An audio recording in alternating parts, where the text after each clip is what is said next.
setup. The actual strike is, we don't want a lot of weight shift. Okay, we don't want this stuff going on because our center of balance, if it gets taken away in a chip shot, we're gonna have to compensate somewhere. Okay, so hopefully no one hits us over there. So after we have our setup, I want you to focus on today is, if you'll notice, I'm gonna put a little bit of a bend kind of in my left arm and wrist control this shot. Okay.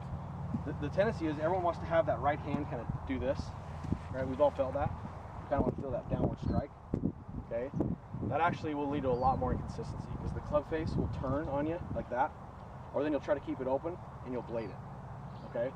So a great drill to do is when you get set up, we're gonna just left hand. You see how I put a little bend in it, and I just rotate down through the shot. There's actually no hit. Like there's no, I don't know how you say it, but you're not gonna hit at this ball ever when you chip.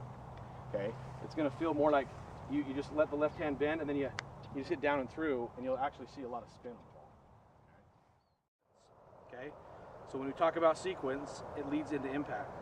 So just like a rocket taking off, I probably told you some of this before, when a rocket takes off, so your feet are the boosters, and it works all the way up to the top. So when a rocket takes off, you don't fire a rocket from halfway up the rocket, else it'd blow up. Okay, when a rocket takes off, it goes the first and then the second, and it breaks apart right to the very tips up in space. Same thing with a swing. If you swing out of sequence, your hands draw up and you're like here, and you don't rotate, the ball's gonna go everywhere.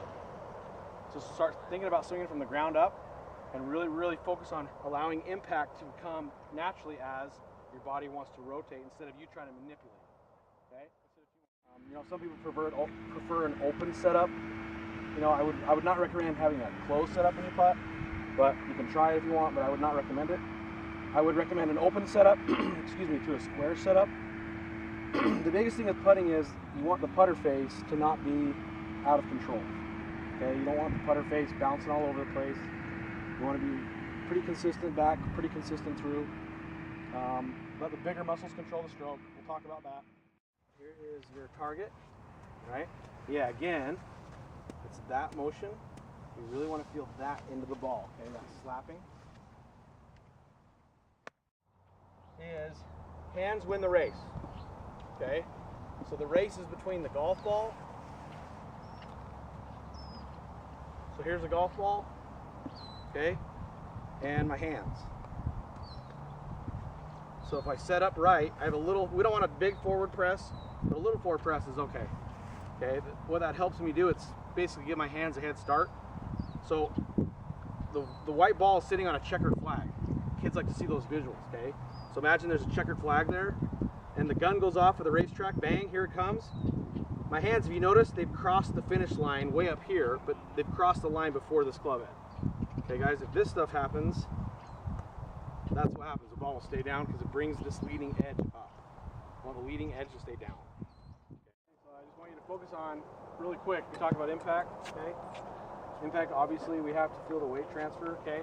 I really want you to focus on the weight leading your hands instead of your hands leading your weight. So if you're like this and then you're trying to catch up, what's that ball going to do?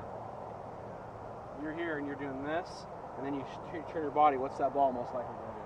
Duck hook. Big hook, right? Especially if Julian's lagging it, right? He does this too much, like I do it too, and then you start this down, and you're like, oh wait, body catch up. It's gone, okay? So there's golf ball principles, okay? So the club face is all related to how you're rotating into it. If your rotation is kind of mild, right, like this, you're going to have to do something with your hands, right? You have to compensate.